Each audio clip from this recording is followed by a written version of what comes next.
Hello friends, Anuradha Odia tips channel को आपण मानक बहुत बहुत स्वागत। केउ सब संकेत द्वारा आपण जानि परिबे जे आपणकर गर्भस्थ पिला दुर्बल, गर्भरे तार विकास ठीक भाव रे हो नाही, से केउठी ना केउठी कि समस्यार सम्मुखीन होची। जदि आपण एही जिंस गुडी को भल भाव रे बुझी परिबा नाही, तेबे आपण एही जिंस गुडी को प्रति मते ध्यान देई परिबा नाही एवं आपणकर गर्भावस्था को सुस्थ करि परिबा नाही। तेणु एही जिनस गुड़िक बुझा बहुत गुरुत्वपूर्ण। तो चलतु आज वीडियो रे जानिबा। प्रथमटी हूँ शिशुर हृदस्पंदन बा हार्टबीट।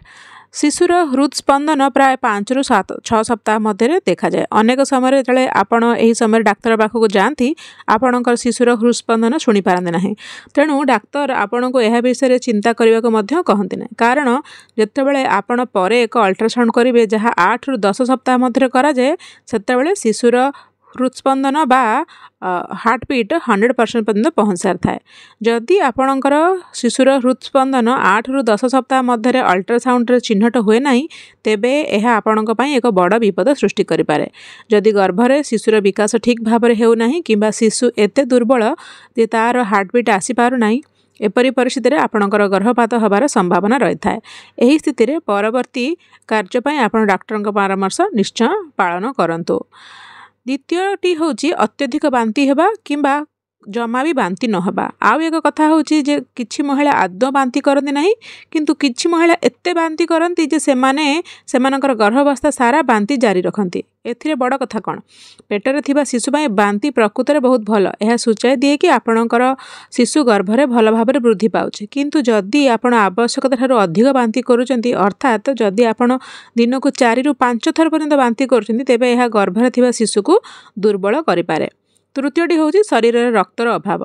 जदि आपणक शरीर में रक्तर अभाव अच्छी, तेबे एपरी परिस्थिति में आपणकर पिला शारीरिक और मानसिक भाव में विकास करिपारिब नाही। जदि आपणक शरीर में रक्तर अभाव हुए, तेबे आपण किछि लक्षण अनुभव करिपारिबे, जेमिति कि आपणक शरीर फीका पड़िजिबो, आपण अत्यंत क्लांत अनुभव करिबे, बारंबार शोइबा को इच्छा करिबे, आपण टिकिए चलिबा परे थका अनुभव करिबे, आपणक आखि आगे अंधार देखाजिबो किंदा आपणकर प्रबल मुंडबिंधा हे।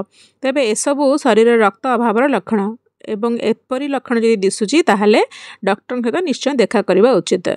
जदि शिशु को ठीक भाव में रक्त न जगाई दि जाए, तेबे शिशु रक्तरु अम्लजान पाई पारे नाही एवं दुर्बल होई पारे। चतुर्थटी हूँ कि ओजन वृद्धि होबा नुहे। गर्भावस्थार प्रथम 3 मासरे आपणकर ओजन बढ़ी पारे बा न बढ़ी पारे।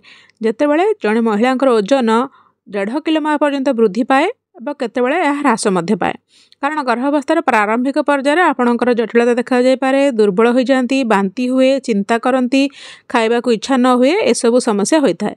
तेणु महिलांकर ओजन ह्रास पाए। किंतु द्वितीय त्रैमासिक माने चतुर्थ मासरु जदि आपणक सहित विपरीत घटुची, माने आपणकर ओजन दिनू दिन ह्रास पाउची, आपणकर गर्भावस्था आगक बढ़ुची किंतु आपणकर ओजन ह्रास पाउची, तेबे यह चिंतार विषय होई पारे।